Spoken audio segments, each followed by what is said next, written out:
В эфире новости, в студии Сергей Михедов. Здравствуйте. Предлагаем вашему вниманию брифинг на тему противодействия коронавирусу. Замруководителя регионального оперштаба Ольга Балабкина озвучит актуальную информацию о ситуации с COVID-19 в Якутии на 1 октября. Ольга Леонидовна, добрый день. Расскажите, какова ситуация с коронавирусом в регионе сегодня?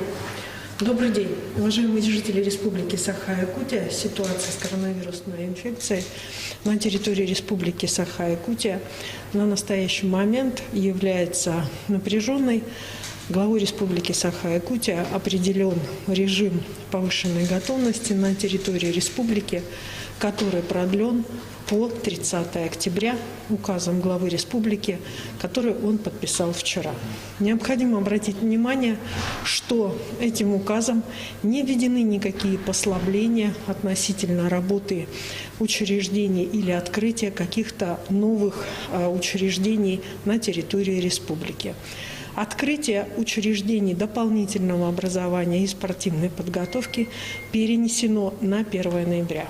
Подобная позиция главы Республики Саха-Якутия обоснована прежде всего тем, что на настоящий момент достаточно пока тех объемов открытых и учреждений, и, соответственно, объектов, к которым нам нужно привыкать в новых условиях жить. А жить нам нужно в новых условиях с соблюдением всех требований санитарно-эпидемиологических норм.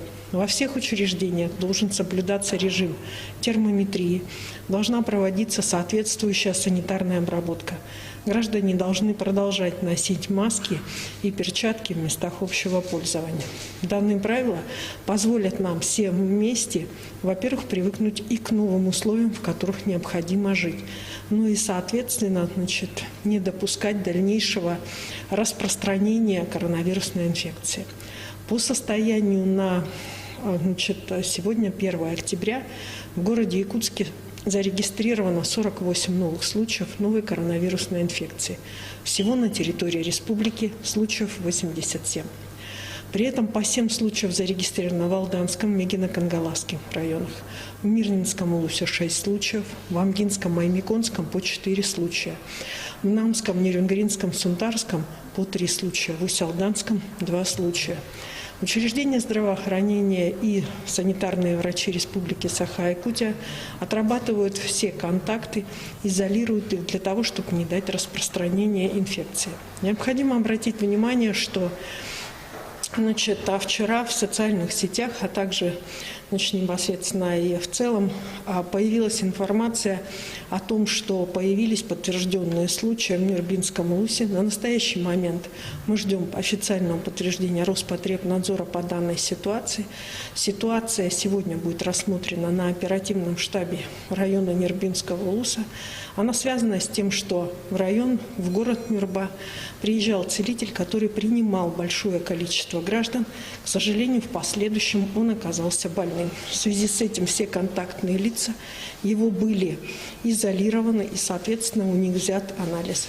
Сегодняшние меры, которые примет оперативный штаб, они все будут направлены на то, чтобы не допустить распространения новой коронавирусной инфекции среди большего количества лиц, проживающих в городе Нюрба. Кроме того, я обращаю внимание на позицию, которую сегодня озвучивает глава Республики Саха-Якутия, независимо от ведомственной подчиненности.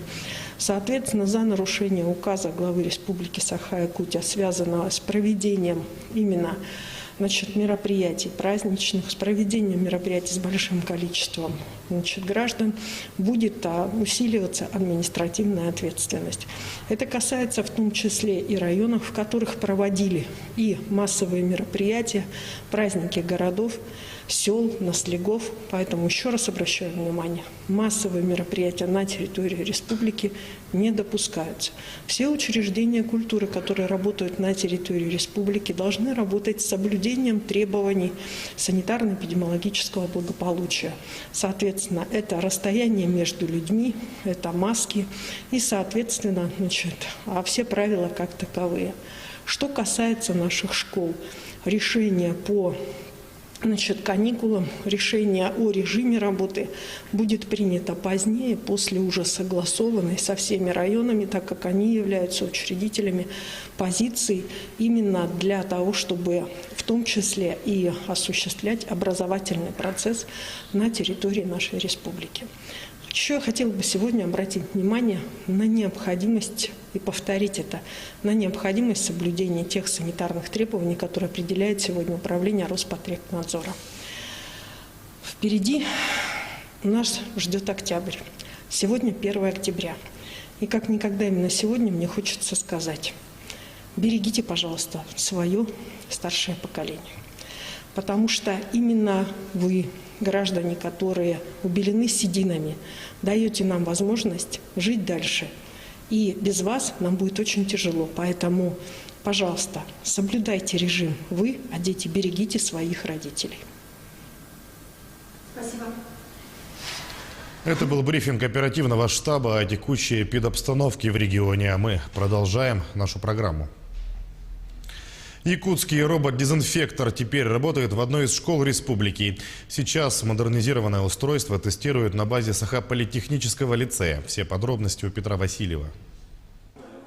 Инженеры СВФУ модернизировали уже известного в Якутии робота «Ведроид». Теперь он